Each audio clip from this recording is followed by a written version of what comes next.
Who are you? I'm Josh. I'm an architecture student at Kent State University. As far as architecture, that's the career path I chose because I wanted to do something in the STEM field, and I've always just found like building design and like city design pretty fascinating. Like I didn't really think like anything like animation wise was calling me, but I did want to do something that had a little bit of like design to it. And that's kind of how I picked where I'm at today. And I think I picked the perfect path as long as I can actually manage it for the next few years, which is definitely going to be a huge challenge.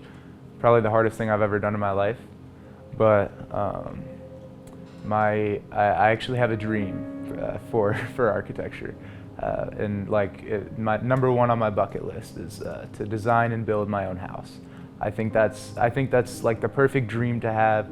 Like I learned from my favorite series, my favorite anime, One Piece. I have to have a dream to hold near and dear to my heart, and that's what it is right now. That's what I'm working towards. So I like to play tennis. I like to play disc golf a lot. I play a lot of disc golf. Here, come here. So, yeah, peep in the locker. Like we got models and everything. Like we got the whole shebang going on. Like it's real messy in here. It gets pretty wacky. It's opened up into like looking into it as hard as I've had to over the past year. It's opened up as just like obviously the main thing I'm doing, and it's almost like I can't even like separate like architecture from like what else I'm doing, because like everything else I'm doing, say like I'm listening to music, like now I can picture like where I want to be listening to this music, like building wise, I guess. I don't know. It's like I feel that like, and that's kind of how I worked. That's kind of one thing I was working on a lot for my second project. Like there's a song, what's it called? Harvest Sky by OK Lou. That song is pretty much how I envisioned my project. Wait, how much time do you have? I got 6 hours and 45 minutes. That's not too bad. How you feeling? It's gonna be a close one.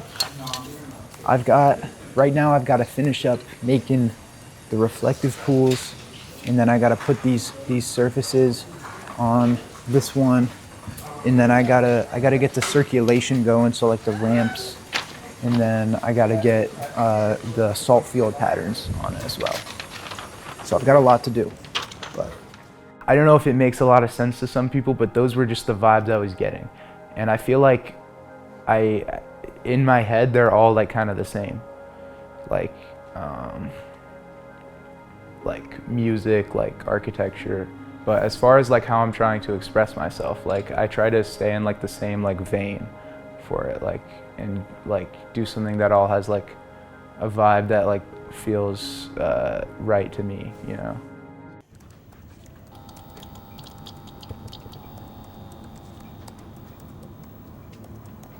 I would always be thinking, like even like I'd be walking to the studio, and even then like I wouldn't be on my phone, like I would just be thinking, like I'd just be brainstorming about what I want to do with my project, because once I got there I would have to brainstorm then, and then that'd be a waste of time. So it's like hyper focusing on like time management and maximizing the amount of time I can spend on my studio project. Like doing what I can to like get done with other classes as quick as possible, to only hyper focus on that. But you're right, it can also be a detriment, because I let other classes slip a little bit because of my hyper focus on studio, and that's just how it is sometimes. That's how it is for a lot of people. Like you'll see a lot of people in the major get an A in studio and then like D's in all other classes, and like that. And mine wasn't as bad as that, but there were definitely many times where I should have focused a lot more on my other classes. But being hyper focused on something can absolutely be a benefit, and for me it allowed me it was the passion and the I guess just the passion I had towards the project that drove me to like actually get it done and work 24 hours straight and go right back and do it again and do it again. Like it basically it makes like sleep feel so much better at the end of the day. Like once you're done with a full day of what you love, and it's very rewarding. It's very stressful too, because you immediately start to feel like other aspects of your life like slipping, and you're like, I need to lock in and like realize like I have other responsibilities. But like sometimes you just gotta allow yourself to not have other responsibilities and give all your focus to that one thing you love, because the results you'll see from it like are not only gonna be materially great. I mean, it's gonna be what you want most likely. The outcome is gonna be better, but you're also just gonna have a better time doing it. Oh shit. Dude, I'm like, it's gonna take me like 5 or 10 minutes to get this one piece in here. That is the dedication it takes to that level. In your own words, what is the 24-hour architecture challenge? Yeah, so the 24-hour architecture challenge is just 24 hours straight of just architecture. As simple as it is, but really it's a flow state. It's not really as like grueling as you would expect. Like at first I was thinking, the first time I had to like do a 24-hour in a row like work session, I was like, man, this sucks, I want to play a game. But like eventually it was just like I didn't want to play a game. It was just like I woke up and I just wanted to work on my project, and then I wanted to like go to sleep for 4 hours and wake immediately back up and like get as little, like absolutely maximize the time I could spend on the project before the deadline, because I wanted so bad to have a project that encapsulates everything I'm seeing in my head. And I'm not sure if that's what it's going to be like in the actual career field, but that's what I'm hoping for, because I love what I'm doing. People made fun of me for saying that. Like my brother Samuel, he was like, bro, I've done 24 hours working before. A 24-hour architecture challenge, that ain't nothing. Look at this now. He's gonna see this. He's gonna be like, man, I wish I could do the 24-hour architecture challenge. I never like really knew what I wanted to do, and I was playing Minecraft one day, and we had this server with me and a few friends. It was just like a little creative server where we would build like these huge plots. Each one was like a different like style, and we would build like a huge hide and seek map. And like I did this huge like futuristic city. My friend Steven did like this Japanese like city type thing that looked really cool. Anyway, I was building this huge city. I'll have to get some footage of that. I'm really proud of that. You can kind of see like similarities between my project and like how I built in Minecraft, which is kind of funny. But my mom came in and she was like, she looked at it. She was so amazed, and from that moment she was like, you need to be an architect. I feel like that's your calling. She said, I feel like that's so right for you. And I was like, no, I didn't know what an architect did. Like I didn't really care then. I was just like in 8th grade or something.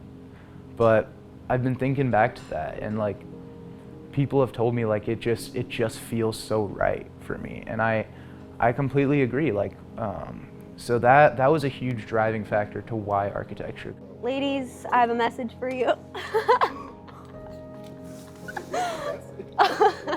I know he's cute. He's taken me and him. We go way back. 3-year anniversary a few days ago, if you were wondering. And how did that go? It was great. Not for you ladies, for me, bro. Tell me about Maddie. You know, Maddie was also one of the reasons I chose Kent. But Maddie, I love her so much. We've been together for 3 years now. We've known each other all of our lives.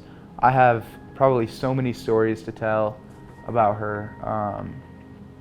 But really, it's just like she gives me like she gives me a huge part of the passion I need for what I do.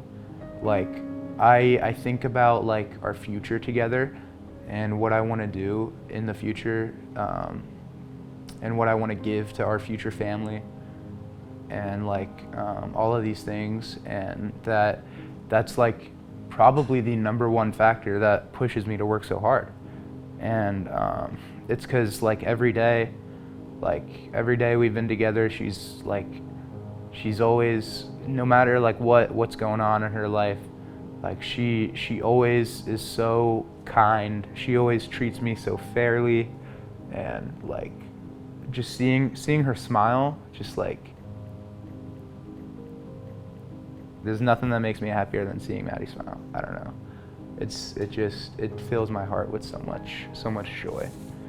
And I don't think I could do it without her. Like she's been like, especially at Kent, like going to college, having her there as like a constant, to fall back on, like has been absolutely like necessary. And I'm so grateful to her, and I'm so grateful to her family. And yeah, I mean, she's great. She's the love of my life. We're gonna get married one day. We talk about that all the time, after college, because I don't have that kind of money right now. But yeah, she's the one. 10 out of 10. Yeah, when you can just like I was trying to lock handle in this, here, so, like, usually at this time there wouldn't be as many people, and like the lights are off, and like when it's just like you, your model, and the lights are off, like that's so fun. That's so fun. That's the vibes? It's absolutely the vibes. Right now it's like the now it's a little stressful, crazy. tense vibes. Tell me about Angelo. Angelo was the first friend I made in architecture and at Kent. Like to be honest, I didn't really make a lot of friends my first year of college. I didn't really put myself out there like that. I was absolutely like locked in every second. And the reason I was able to become so close with Angelo is because he is even more locked in than I was. Like, we probably spent about the same time doing stuff, but his knack for architecture and just like his passion, like that's what brought us together. Describe this for me. Describe Angelo's? Well, see, one focus with the observatory is we're studying modularity. So that was a big part of the first project that inspired this one. So we created these modules and had to attach them in a meaningful way. And then we developed that we further developed that into an observatory. As you can see, there are different modules that shift in size, they shift in scale. And then they're attached in an incredibly meaningful way. Definitely what brought us together was our knack for architecture and our love for it. And I'd say the same with my friend Lorenzo. The best in the class since week 1. And Lorenzo too. Him and Lorenzo have been at the top of the class. And they're your closest confidants. They're my closest right. confidants. Have you told him the title? We are the Sharkitects. That's right. You see the shark? Do you see the shark? We have a little group called the Sharkitects. I'm not even sure who, I think it was Angelo who came up with that, because he had like this little toy shark, you saw it. But yeah, that's us. And basically we just, being a Sharkitect means like you're there overnight, like every night. You're there, like the passion you're putting in, the effort you're putting in for every little thing in studio is to a higher level than like is required, because that's just what you want to do. And that's most definitely what brought us together. Like when I've hung out with friend groups in the past, we'd talk about like games or whatever. We'd talk about like what's going on in our lives. When I'd hang out with Angelo and Lorenzo, like we're talking architecture. Like even when we're just chilling, even when we're like at Chipotle, we're talking architecture.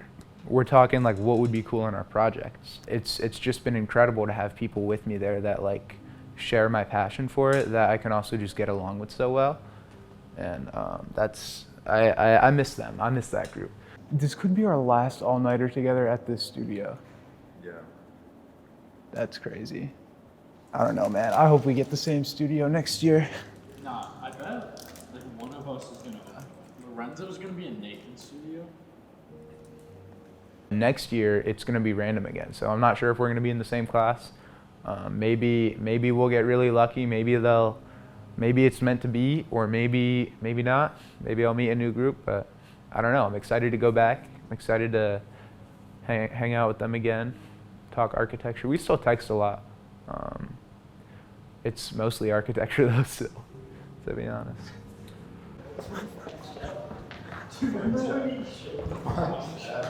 Fine shade, bro. Someone is here. What's the vibe?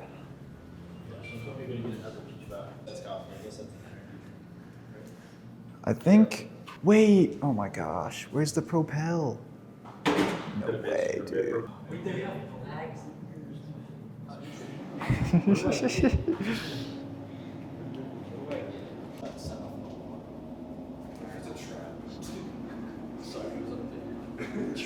Is this Oramax? That's our Cheerio designs. That's a cool shot. Dude, sitting on. We Josh, look straight ahead. That gives you so nonchalant type shit. So nonchalant type.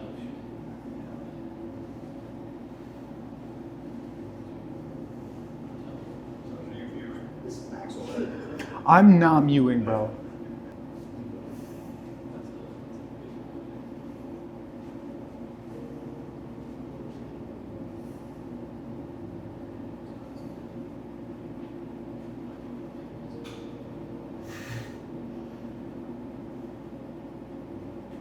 All right. Is that? It's a 3-song EP, bro.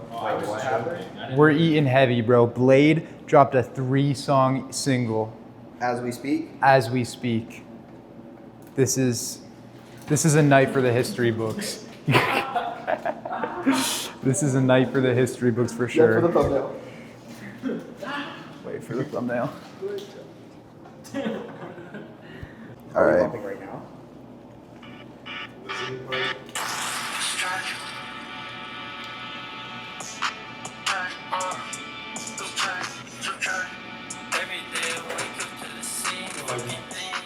Tell me about the surprise blade drop.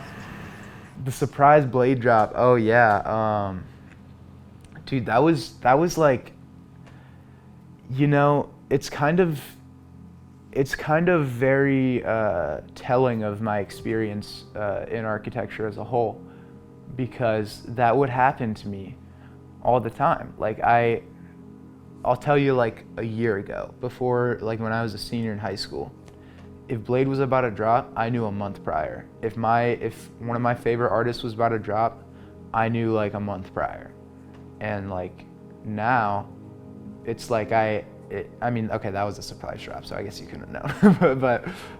but it's like, that's how it's been. Like, it's just been like, at college, I had just been at the studio working so hard, and then just out of nowhere, like, one of my favorite artists will drop a song or an album, like Jane Remover.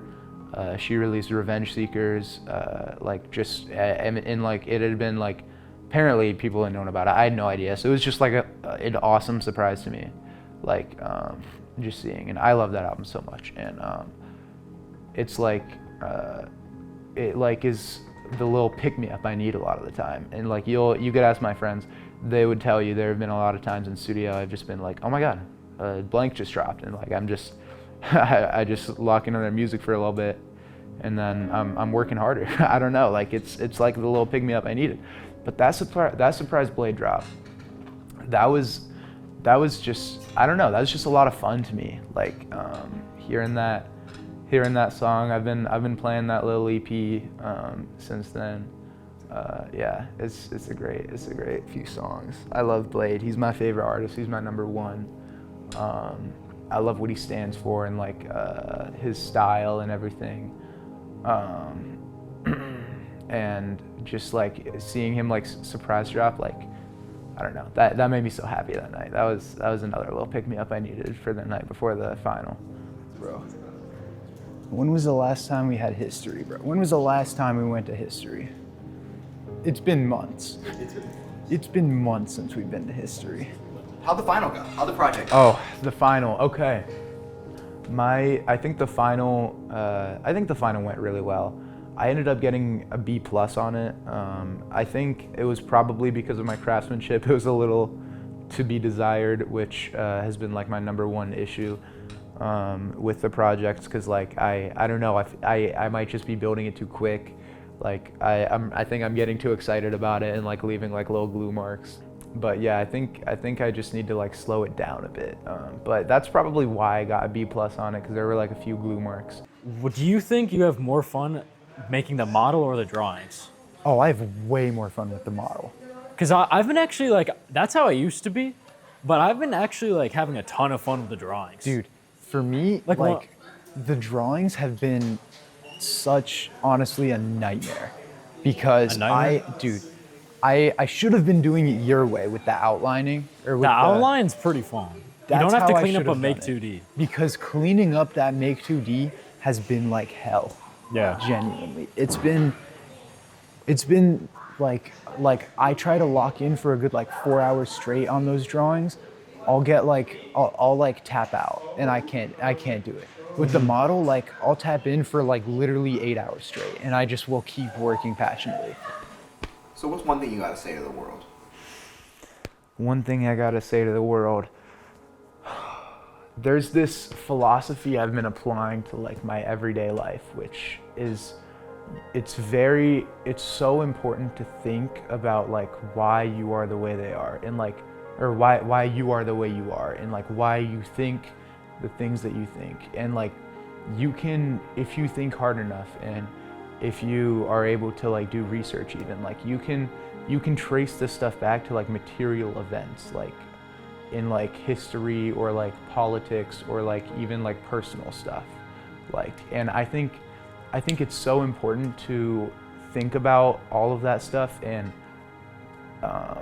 to really like channel your energy to arrive at the truth, and at the truth that is better for the world, and do what you can to make the world a better place. And I've been applying that to like my everyday life, like especially like personal stuff. Like I've been trying to think a lot about like how I act in like every scenario and how I can be like the best person I can be.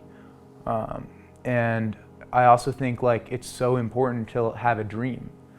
Like like I mentioned, my number one dream is to build my own house, to design and build my own house. And like I get that from One Piece. I think it's so important to have a dream. That's my favorite series of all time. That absolutely like changed my like outlook on life. If you haven't seen it, oh my God, go watch it now.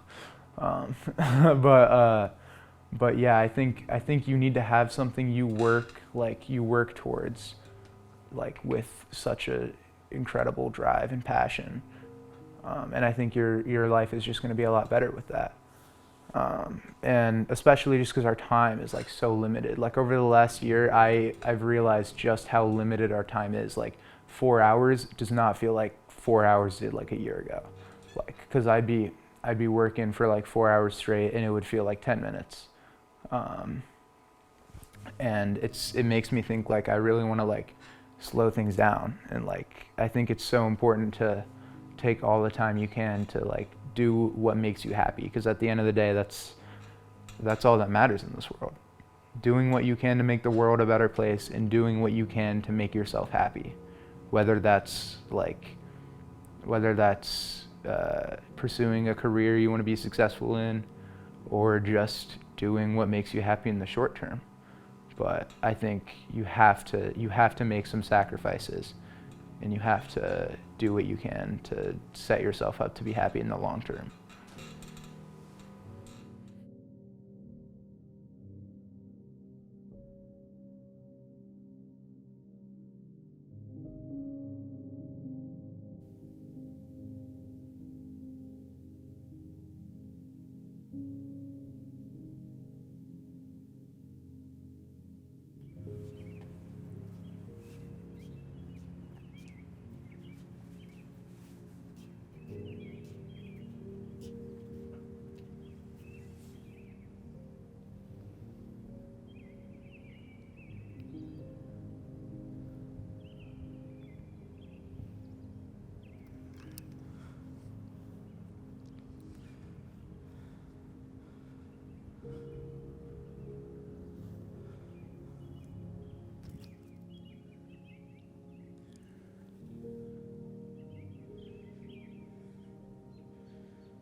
Yeah. What's your name?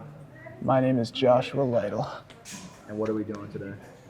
We're doing the 24-hour architecture challenge, baby.